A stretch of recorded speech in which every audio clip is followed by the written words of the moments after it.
Hi guys, this is Cece here from Cece Sharing Space. In this space, we share views and information on self-development and relationship building.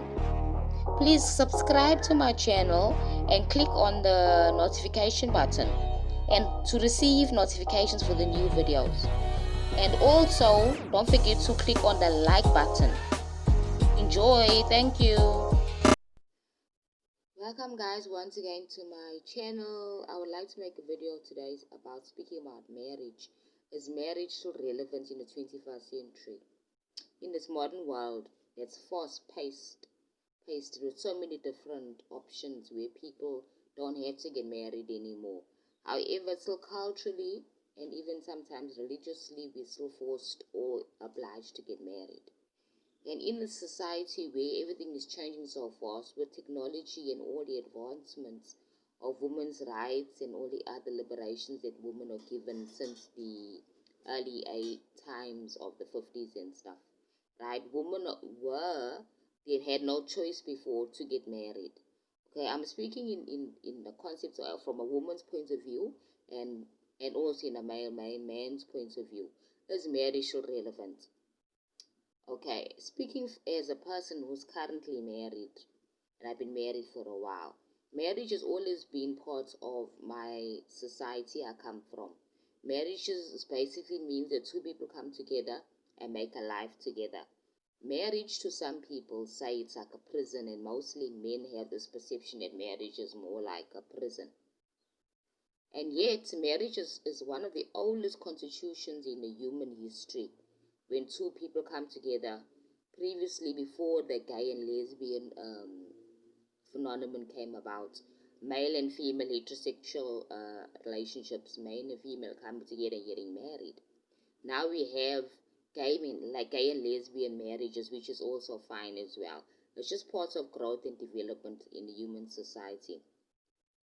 Marriage is one of the most integral parts of who we are as people. So can we say that marriage is now null and void? I don't think so. I think that we just need to know that marriage will just be tweaked, it will be changed. The concepts of marriage, the way it was looked at in the past, in traditional way of concepts, was that a woman was basically under a man and a woman took the man's surname and she had to change her surname. Now we have situations where a woman also adds her surname to the husband's surname and carries a double barrel surname. Some women that have professional qualifications choose not to take their husband's surnames but keep their own surnames. Okay, that's all the legality and the unimportant parts of what marriage really is. Because you can be married and still carry your surname or not carry your surname and take your husband's surname. But the mere fact is marriage is based on how you or in that relationship. Are you happy? Are you comfortable? Are you two people compatible? So, marriage in the 20th century has been changed because the mere fact that women are more outgoing, women have more rights, they have more rights to talk on what they want in life. Women are now captains of industries. Women are now career women. They're more forthgoing and they're more developed as humans, as people. So they have more say in their marriages. A woman now decides that I want to have a say in my marriage. I will not be oppressed in my marriage. I want to work. I want to do everything in my marriage. And maybe I don't want to have children. That's another concept, is that in the modern marriages, a lot of couples opt not to have children. You see, so now we're moving away from the traditional concepts of marriage where two people come together specifically to make a family and have children. However, because society has changed, women have children out of wedlock and men do the same as well. So the world has changed since the 20s and the 30s and the 50s. The world has now changed where we have the concept of society has accepted the fact that people, men and women, have children out of wedlock.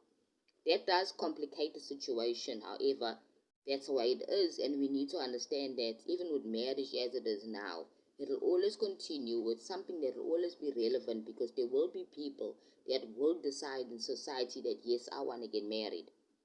And marriage is not something that's a forced situation.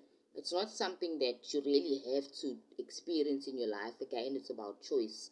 In societies like in the Muslim societies and other traditional societies, a woman is not a woman without being married, because they still follow the strict rule that you need to be married before having children. You see, so there's a lot of ways of looking at this topic. You see, again, it all depends on your culture and depends on your husband's culture. You see, so if you're gonna marry within in your culture, there's an understanding that you need to keep yourself for marriage.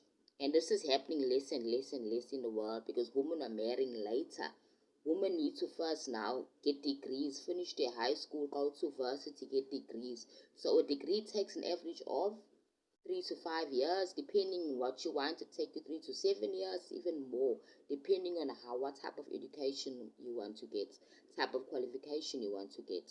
So again, that's another thing that affects marriage in the modern world, is that women are now educated. They afforded more opportunities to go and educate themselves. Some of them want to first make money, buy properties. They want to open businesses of their own. They want to be more independent. So they find women these days are more focused on in that concept of first getting themselves sorted financially. Previously, in the previous centuries, men were the ones that were more focused on those type of things, because they were only given the opportunity, were afforded the opportunity to go and get educated and get degrees, and they get jobs and stuff and employment.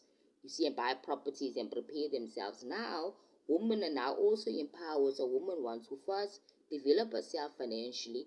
She wants to first develop herself socially and get to the status where she can now afford to actually get married, sit down and afford to have that wonderful type of lifestyle that she wants and have children. You see, and then we have options. There's options of adoption if you don't want to have children. There's options, so many different options you can have these days in the modern world. So marriage is a bit different as it was before. Basically, in the old days, in the 20s and early on, women got married. Basically, you joined in with your husband and his family. You moved into the family's home at the time. It wasn't something where a married couple, a man and a woman, go out and get your own place. They used to live with the family, with the man's family. You see, and I see this in most of the cultures. It happened in the Western culture and in the African culture. Okay, now the difference between marriage in African culture and the Western culture today and before. Okay, now in this century now, black women in African culture are more forward thinking, they're more educated, they want to go out and sort themselves out. So by the time she is now at marriage age, she wants to first have all her assets, wants to have a property and wants to have everything. And remember that in African culture, it is so that when you get married to a man, you marry his family as well, and the other way around. When a man marries an African woman, he marries a family as well. That's part of the culture of the African culture, and I'm talking about Xhosa, Zulu, and other African cultures in Africa, and specifically in South Africa. So in that case, that's the old way of seeing things, right? Now things are different. Now couples want to be independent. They don't want to live with the family anymore. Okay, fine. They will do the necessary cultural requirements of lobola and all the other stuff if they can afford it. That's another issue too that has complicated marriage in the 21st century in the African concept, specifically in South Africa, is that now lobola is very expensive. Paying a dowry, in other words, is very expensive, and you need to be a working person. So people end up working first to try and develop and get that money and accumulate the money before they're able to get married. And in that time, he's busy and she's busy, and they're busy having children. They're having children in that period while trying to accumulate. They're making more responsibilities on the side. This is the reason why marriage is now different in 20th century.